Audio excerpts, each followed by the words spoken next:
7টি পাপ: কর্মহীন ধন, অন্তরাত্মাহীন সুখ, মানবতাহীন বিজ্ঞান, চিত্রহীন জ্ঞান, নীতিহীন রাজনীতি, নৈতিকতা ছাড়া ব্যবসা, ত্যাগ ছাড়া পুজো। তুমি আমাকে শিকলে বেঁধে রাখতে পারো, তুমি আমাকে কষ্ট দিতে পারো, তুমি আমার এই শরীর নষ্ট করতে পারো, কিন্তু তুমি আমার মনকে কোনোদিনই বন্দী করতে পারবে না। নিয়মিত বিকাশ জীবনের নিয়ম। যে ব্যক্তি নিজেকে সঠিক প্রমাণ করার জন্য সর্বদা কটু ভাষা ব্যবহার করে, সে এক সময় নিজেকে খারাপ পরিস্থিতিতে পৌঁছে দেয়। নিজের ভুল স্বীকার করা জমিকে ঝাড় দেওয়ার মতো, তা জমিকে উজ্জ্বল এবং পরিষ্কার করে। পৃথিবীতে শান্তি ফিরিয়ে আনতে বাচ্চাদের শিক্ষিত করে তোলা একান্ত প্রয়োজন।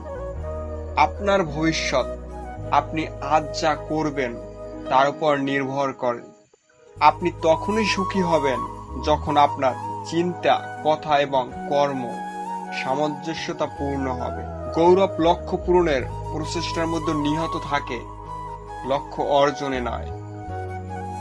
আপনি কাউকে হারানোর আগে বুঝতে পারবেন না সে আপনার জীবনে কতটা গুরুত্বপূর্ণ।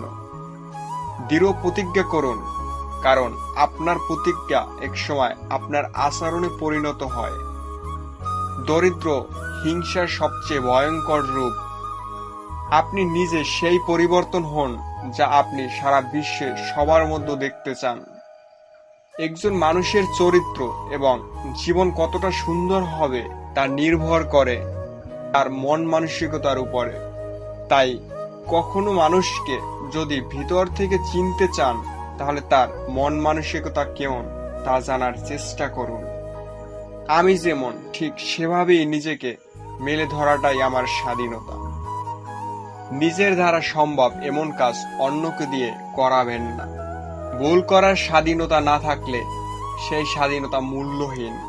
সততা, নম্রতা এবং সাহস, প্রতিটি মানুষের মধ্যে এই 3টি গুণ থাকা চাই।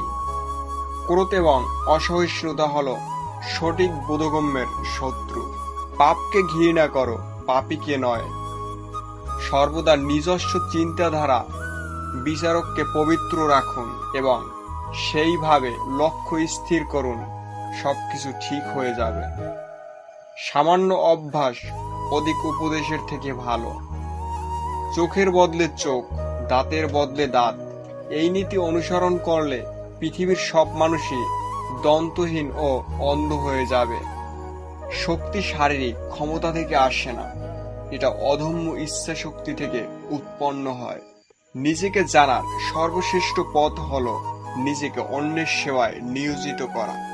মানুষ তার চিন্তাধারা নির্মিত প্রাণী, সে যা ভাবে তাই হয়ে যায়। যে দুর্বল সে কখনো ক্ষমা করতে পারে না। ক্ষমা হলো বলবান এর লক্ষণ।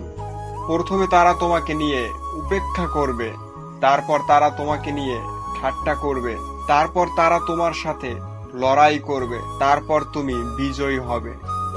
ভিডিওটি ভালো লাগলে অবশ্যই লাইক, কমেন্ট এবং শেয়ার করতে ভুলবেন না এবং আমাদের চ্যানেলটি সাবস্ক্রাইব করতে ভুলবেন না। আপনাদের দেয়া একটি লাইক, কমেন্ট আমাকে ভালো ভালো ভিডিও তৈরি করতে অনুপ্রেরণা যোগায়।